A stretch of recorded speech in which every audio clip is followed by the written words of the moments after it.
C'est bon?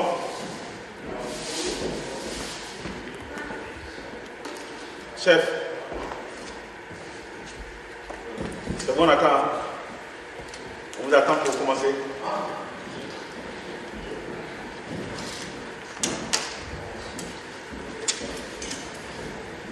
Ok.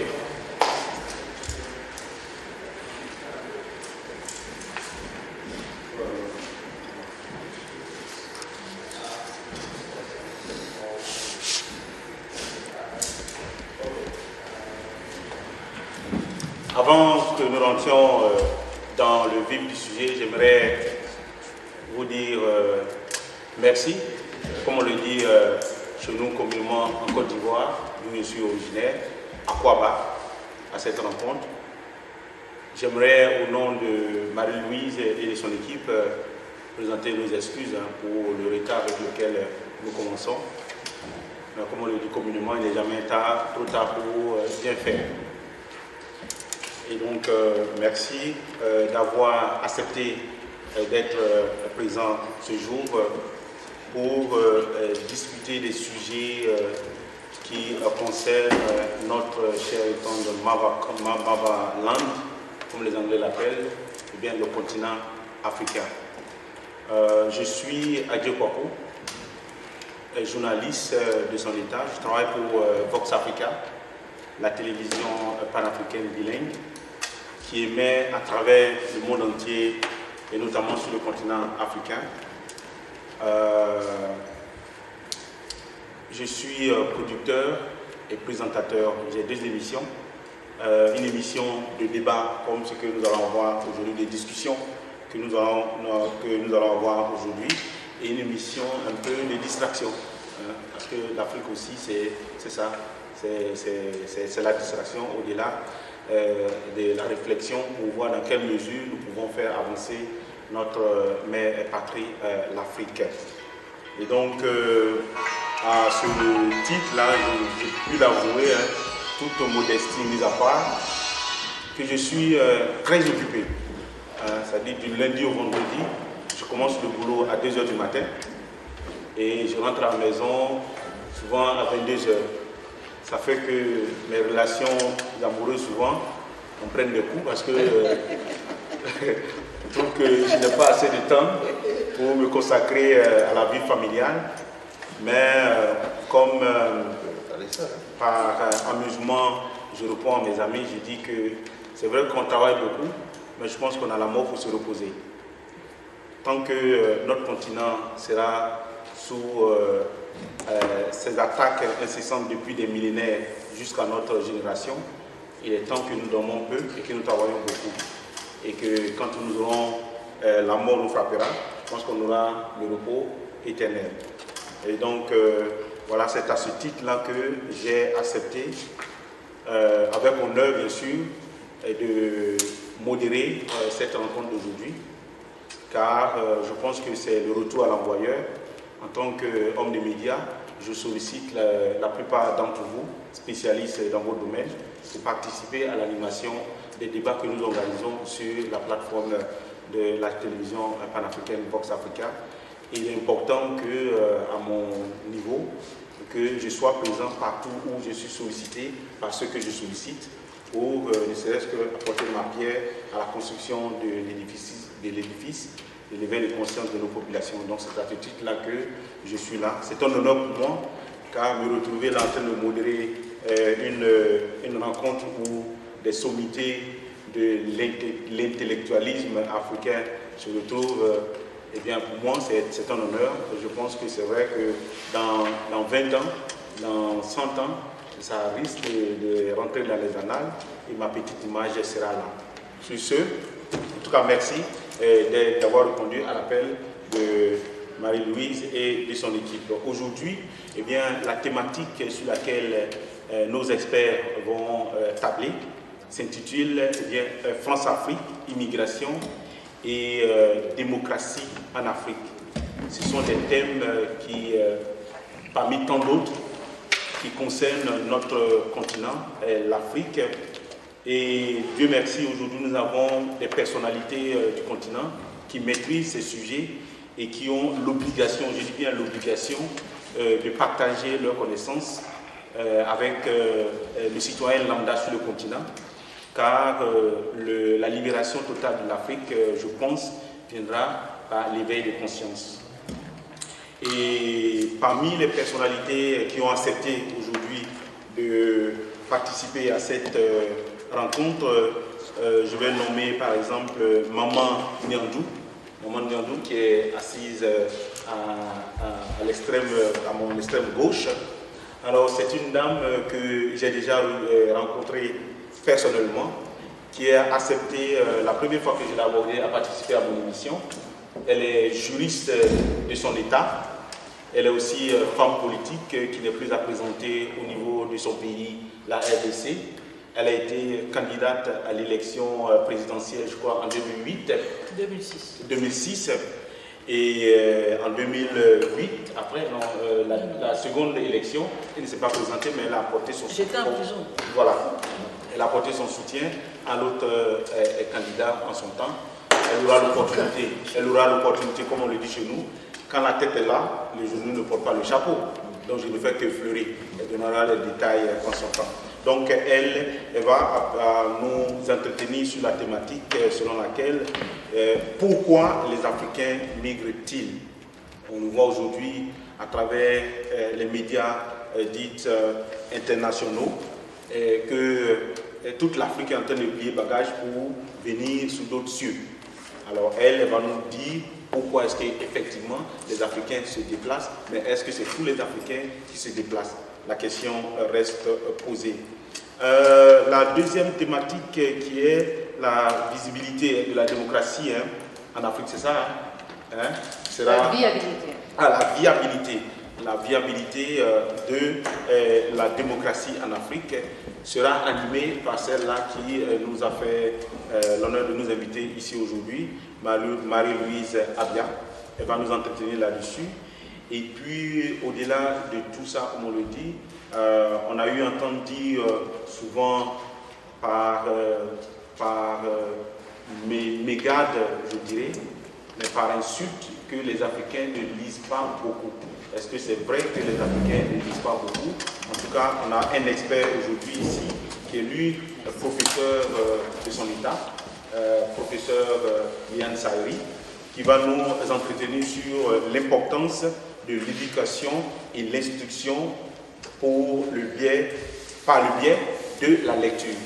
Donc l'importance de l'éducation et de l'instruction par le biais de la lecture. Je pense qu'à travers toutes ces interventions, aujourd'hui chacun de nous pourra partir ici et bien gaver d'informations nécessaires que nous allons partager dans nos cercles immédiats, dans nos cercles, dans notre environnement, partager ces informations que nous allons avoir. Nous avons aussi la présence de M.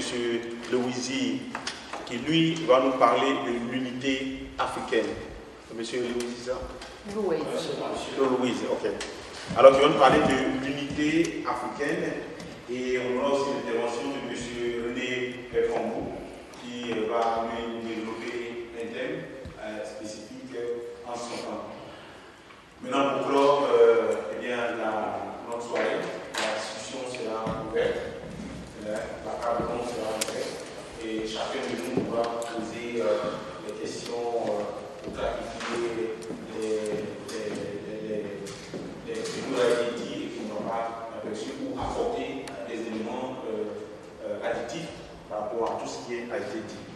Alors, je pense qu'on est situé, donc c'est le plan de travail que nous avons reçu de l'équipe qui organise cette rencontre aujourd'hui. Sans plus tarder, nous allons passer donc la parole, c'est ça? La parole à notre maman à tous. Comme je l'ai dit tout à l'heure, elle est une sommité de l'Afrique. Il est temps pour nous, en tant qu'Africains, que nous honorons et que nous valorisons nos personnalités importantes, car nous qui résidons en Angleterre ici, on voit que chaque fois à la télévision, ils valorisent les uns et les autres. Tu as posé un acte important, tu as traversé la Manche à pied, on va te valoriser à la télévision. Et c'est en valorisant que ça développe, motive Et cette motivation transcende sur la jeunesse. On a une petite fille qui est là. Je pense que cette rencontre aussi va rester à jamais gravée dans sa mémoire. Et dans les 20 ans à venir, je ne serai pas surpris d'être assis dans une salle et de la voir en train d'animer une rencontre toujours par rapport aux défis de son temps. Donc sans plus tarder, nous allons donner la parole à Maman Nyandou, comme je l'ai dit. Chez nous en Afrique, quand la tête est là, le genou ne porte pas le chapeau. Maman, tu es la personne la plus indiquée à nous parler de toi et surtout à développer le thème « Pourquoi les Africains émigrent-ils » Merci beaucoup, monsieur.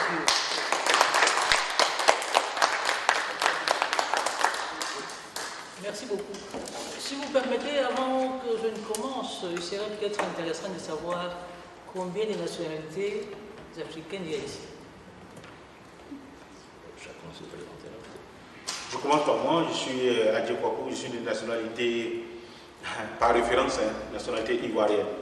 Parce que la Côte d'Ivoire, le nom Côte d'Ivoire même nous a été donné par les autres. Donc on l'utilise aujourd'hui par référence pour savoir exactement de quelle partie du continent on est. Donc je suis africain. Comment? C'était quel nom? C'était quel nom? C'est Farafina, le continent noir. Voilà. Donc je suis ivoirien et comme je l'ai dit, je suis journaliste à Vox Africa, la télévision panafricaine. Moi c'est Léon Saïdri. Je suis également originaire de Côte d'Ivoire. J'ai l'honneur d'appartenir au même pays que Tagué. Je suis enseignant et écrivain. Et j'ai ajouté depuis quelques années une autre activité, l'édition. Donc j'ai une maison d'édition et nous avons eu, notre maison d'édition, l'honneur d'avoir publié ce livre. Et vous voyez la qualité, nous appelons ceux qui écrivent à venir à nous pour que la culture puisse être, parce qu'elle n'est pas encore diffusée, elle n'est pas encore. Voilà. Je suis de Côte d'Ivoire. Merci, moi je suis de la RD Congo. On appelle ça la République démocratique du Congo, mais en fait il n'y a pas de démocratie. Moi je préfère appeler, je suis du Congo Kinshasa. C'est plus clair et c'est plus vrai. Je vais essayer de me livrer à vous après, parce que c'est bon pour nous aussi qu'on sache combien de nationalités nous sommes ici. Parce que c'est important pour l'Afrique. Je suis René Mavungu Pambou. Je suis du Congo-Brazzaville. En ce qui concerne mon profil, je suis un chercheur en ethnolinguistique. J'ai déjà sur le marché français quelques-uns de mes publications. Il y a un de mes livres qui vient de paraître, que j'ai ramené, que vous aurez l'occasion, que j'aurai l'occasion de vous présenter tout à l'heure. Merci. Bonjour, je suis Elodie Waigala, je suis originaire de la Centrafrique. Je n'ai rien publié pour ma part. Je suis, je vais dire, activiste pour essayer de faire en sorte qu'en Afrique, on puisse sortir de notre incompétence collective pour rentrer dans de l'intelligence collective. Oui, moi c'est Adrien Mongadio. Je suis de Brazzaville, Congo-Brazzaville. Voilà, c'est un observateur ici. C'est mon profil. En tout cas, j'étais médecin au Congo avant de venir ici. J'ai étudié en Chine, au Japon. Mais voilà, en ce moment, je suis ici. J'essaie d'observer la société. Je suis content d'être ici, d'écouter les experts, me donner leurs idées sur l'Afrique et le continent que j'aime beaucoup. Voilà, je suis Jean-Paul Boukou, originaire du Congo-Brazzaville, enseignant. L'entrée Biyekele, je viens du Congo-Brazzaville. J'habite à Londres.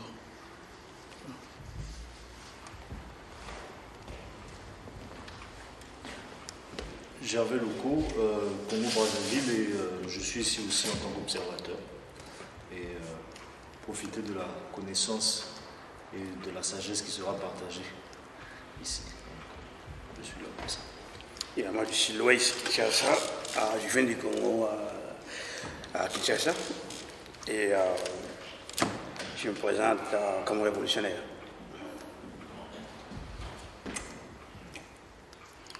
Je suis Maurice Papi, activiste congolais, centrafricain.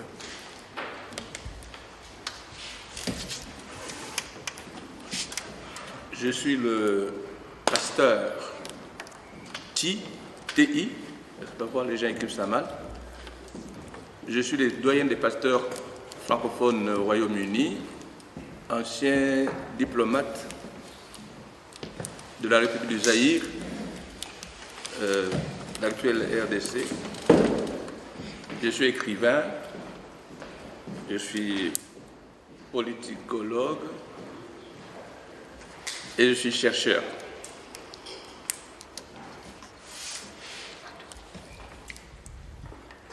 Voilà, donc je pense que le cas. Ok, je suis Patrick Lubassou, un compatriote de Congo-Brazzaville. Je suis de Congo-Brazzaville. Et je suis en même temps le coordinateur de IPC, Unis pour le Congo, de Paulin Makaya, de Londres. Voilà, merci. Et donc, je suis Marie-Louise Avillard, enseignante et écrivaine. Du Congo-Brazzaville. Ok, donc le tour de table est fait. Oui. Maintenant, c'est qui est qui par rapport à la situation géographique du continent. On peut le dire de l'Afrique de l'Ouest à l'Afrique centrale, tout le monde est représenté. C'est vrai que nos frères d'Afrique du Sud ne sont pas là parce qu'en général, ils parlent anglais. Et je suis convaincu qu'eux aussi, ils sont très avancés.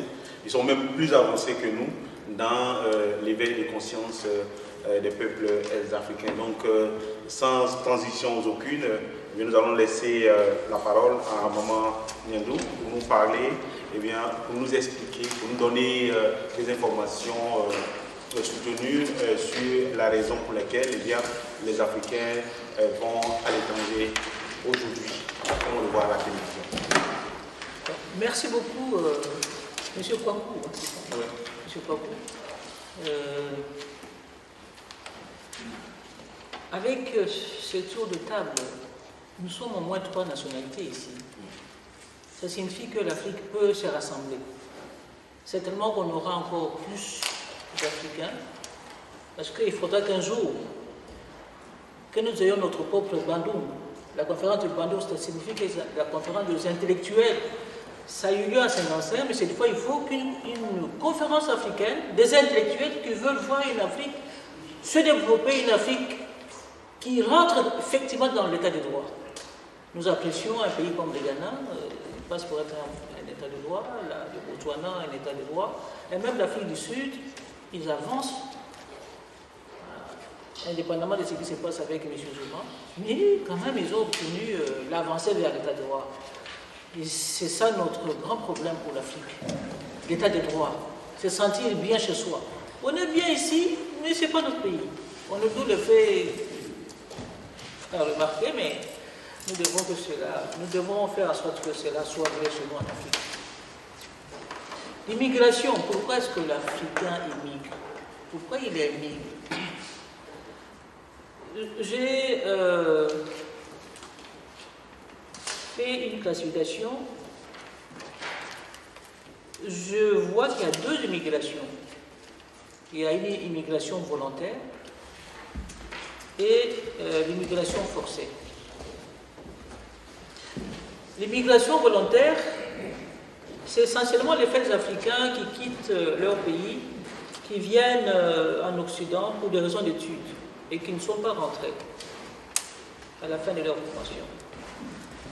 Il y a aussi des Africains qui sont venus pour des raisons de service, notamment des domestiques, des coloniaux, des soldats, ceux qui travaillaient ou qui travaillent dans les compagnies maritimes et aériennes, et quelques rares Africains mariés à des Européens ou Européennes, des missionnaires, des pasteurs, des enfants africains adoptés. Voilà à peu près voilà, ceux qui sont venus volontairement ou qui viennent volontairement. Et le fait d'avoir décidé volontairement de s'installer en Occident semble les aider à souffrir moins de l'éloignement par rapport à leur pays d'origine. Et cette catégorie est minoritaire par rapport à la masse d'émigrés forcés. J'arrive à la deuxième immigration, l'immigration forcée. Et dans cette catégorie, nous avons les immigrés économiques, les immigrés humanitaires et les immigrés politiques. Les immigrés politiques sont constitués essentiellement de travailleurs non qualifiés, venus des anciennes colonies vers les anciennes métropoles respectives.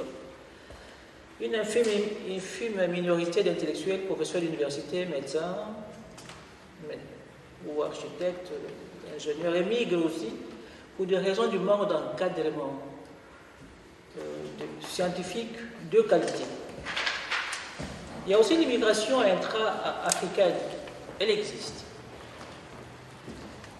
Il y a aussi des femmes et hommes d'affaires qui émigrent et ils constituent de plus en plus une grande masse d'émigrés. Les émigrés pour raisons humanitaires, cette immigration est composée d'Africains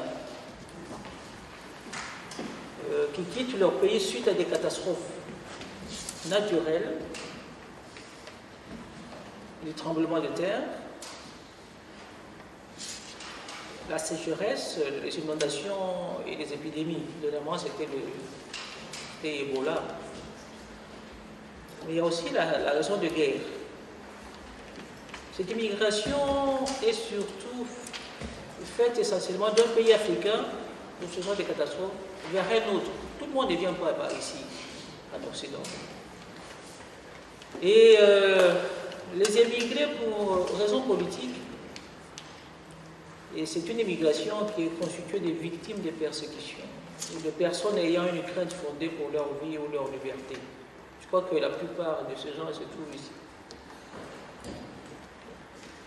Il est le produit des régimes dictatoriaux et totalitaires qui ont pris certains peuples africains en otage, les privant de liberté et de toutes possibilités d'épanouissement humain sur place. L'on peut mesurer le niveau de démocratie d'un pays en fonction du nombre d'exilés politiques qu'il produit. Ma foi, mon pays, la RD Congo, la République démocratique du Congo, ce mot-là, il est écrit en petits caractères. Je crois qu'il a fait plus de 7, peut-être même 10 millions de réfugiés à travers le monde. Comment est-ce qu'on peut accepter ça?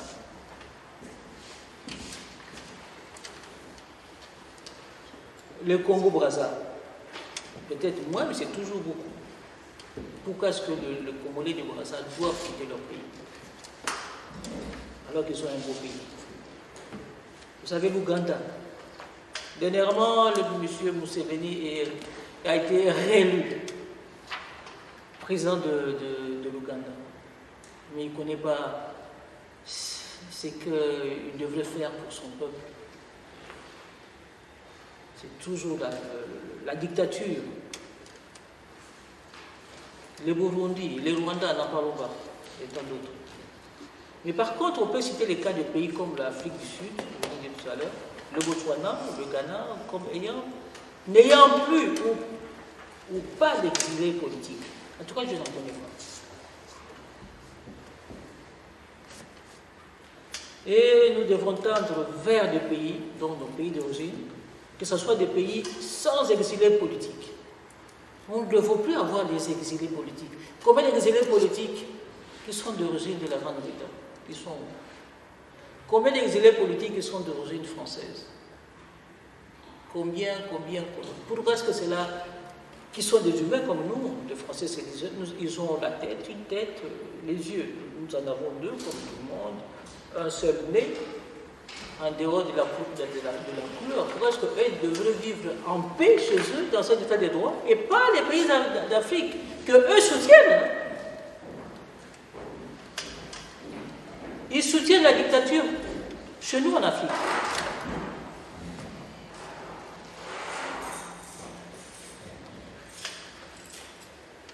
Ce sont des combats et des combats sans fin. Mais j'espère qu'un jour, après nos enfants, quand nos enfants seront là, nous sommes en train de baliser le terrain qui aura enfin la fin de la dictature, la fin du manque de liberté, la fin de la mauvaise gestion en Afrique, la fin de toutes ces insultes parce qu'on gère mal chez nous. Mais ceux-là qui gèrent mal, ceux qui sont des dictateurs, des totalitaires, sont soutenus par l'Occident où nous nous trouvons. C'est une équation très compliquée, difficile, que nous devrons un jour résoudre. Un jour, j'espère que c'est celle qui pourra grandir et s'imposer. Nous pouvons le faire. Ils l'ont fait, les autres l'ont fait. Pourquoi pas nous? Parce que nous avons un problème d'organisation. C'est simplement ça. Un problème, si nous prenons un peu de temps pour notre pays, un peu seulement.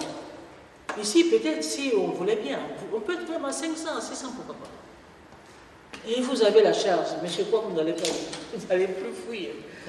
Il a la charge, comme Maman Louise, Marie-Louise, de continuer à organiser ce genre de rencontres. Si aujourd'hui nous sommes, j'ai vu que nous sommes à peu près 15, 16 avec la petite, il faudrait que demain ça soit 30, et ainsi de suite, jusqu'à arriver à atteindre partout les Africains qui sont en Occident, du moins, dans un premier temps.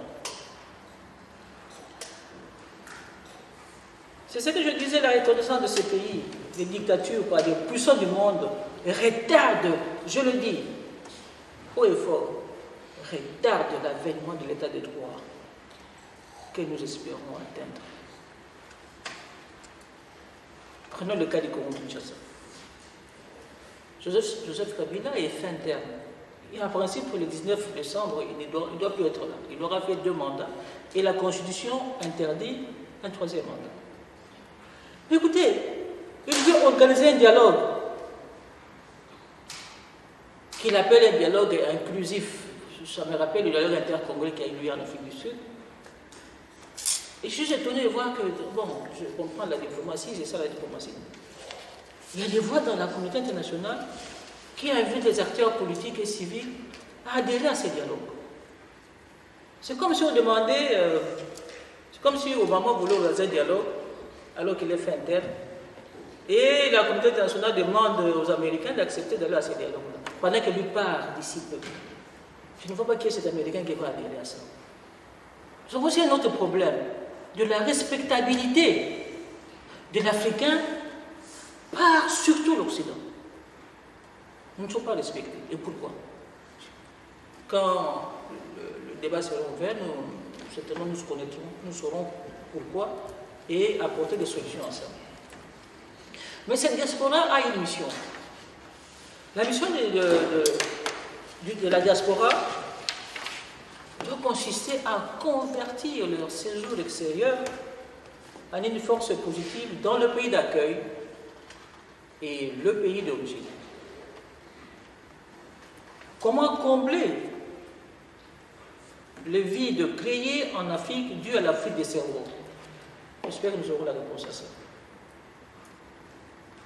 Comment s'intégrer dans les structures du pays d'accueil? Il y a lieu de reconnaître que certaines diasporas ont été un fer de lance pour leur pays. Nous pensons aussi aux Juifs, aux Indiens, aux Chinois, aux Iraniens, aux Somaliens. D'ailleurs, nous avons une amie qui est somalienne. C'est à elle qu'on avait proposé les postes de Premier ministre. Elle a refusé parce qu'elle a dit dans notre pays, ce n'est pas encore accepté de voir une femme à un haut poste. Donc, c'est quelqu'un d'autre qu'on a mis là-bas, qui est un collaborateur à elle. Et ce que nous recommandons, c'est que la diaspora s'instruise le mieux possible. Nous devons vraiment avaler les connaissances. Parce qu'un jour, il faudra rentrer en Afrique et pouvoir bénéficier de ces connaissances. En Afrique, pour notre peuple et notre pays. Alors, surtout nos enfants. Beaucoup d'enfants noirs en Occident sont dans l'oisiveté, n'étudient pas. Et entre eux, c'est des bagarres. Et ici, en Grande-Bretagne, la plupart de ceux qui ont été tués, ce sont des Noirs. Et ces Noirs, c'est des enfants qui allaient à l'université. On m'a raconté l'histoire d'un enfant. Le parent voulait qu'il aille en province. Ils sont partis avec l'enfant en province. Il dit non, je vais quand même aller voir mes amis à Londres. Il est venu à Londres. C'est les jours qu'il a été tué par les Noirs. Et quelque part, nos enfants disent, cette violence-là est entretenue, ça j'espère que c'est, on le sait, par la police. Je ne sais pas si vous avez appris ça. Que la police a entretenu la violence entre les Noirs. Je ne sais pas pourquoi. Ça semble être un peu secret, mais il faudrait que cela soit connu par eux, que nous sommes au courant que la police ici entretient la violence entre les Noirs.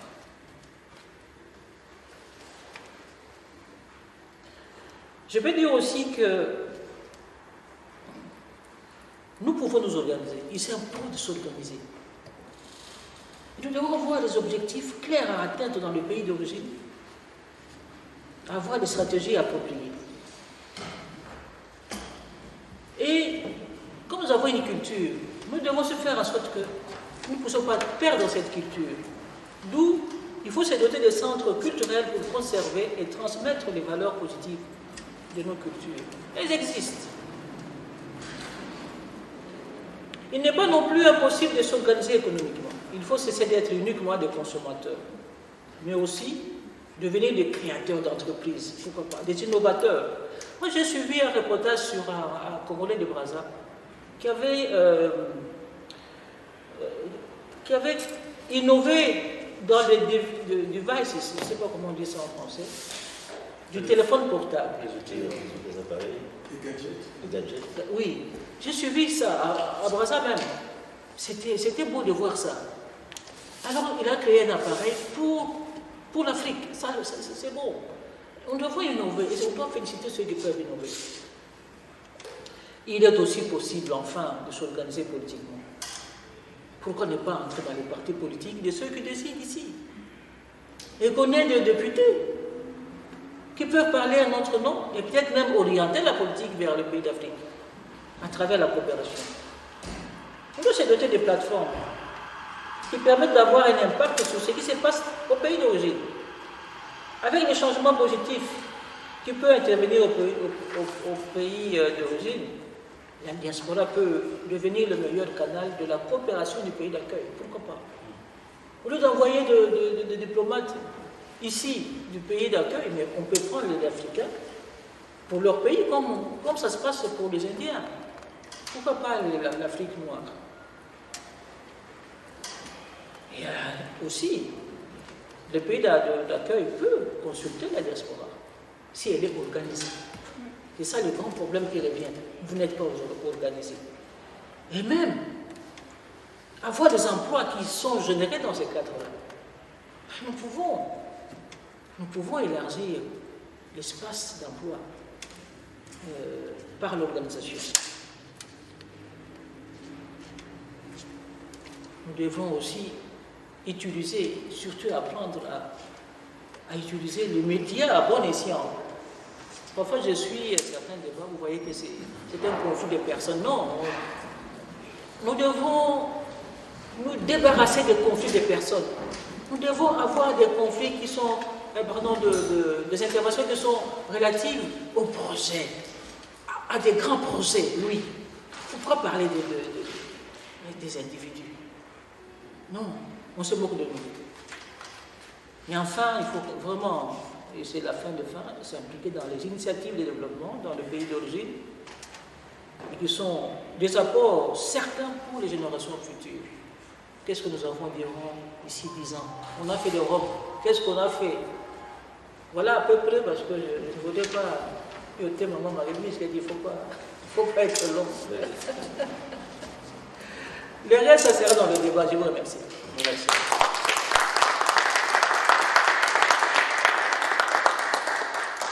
Voilà la première intervention de notre rencontre de ce jour. Je retiens pêle-mêle l'immigration volontaire et l'immigration forcée et le rôle et la force que devait constituer la diaspora pour l'éveil, non seulement l'éveil de conscience sur le continent, mais aussi des initiatives de développement pour que l'Afrique soit véritablement émergente.